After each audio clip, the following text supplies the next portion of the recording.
Before you begin, remove the display panel assembly and top right bezel. Removal. Using minimal force, lift the locking bar up on the power button board ZIF connector and disconnect the power button board ribbon cable from the system board.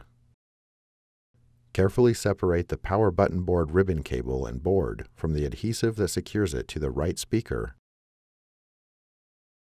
and remove.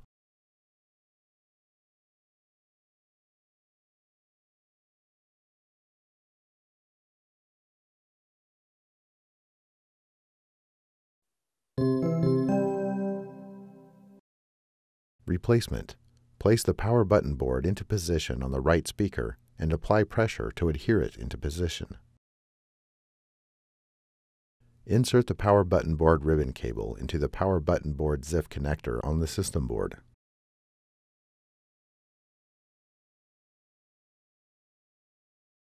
And press the locking bar down to lock the cable into place. Apply pressure to the length of the power button board ribbon cable to adhere it into position.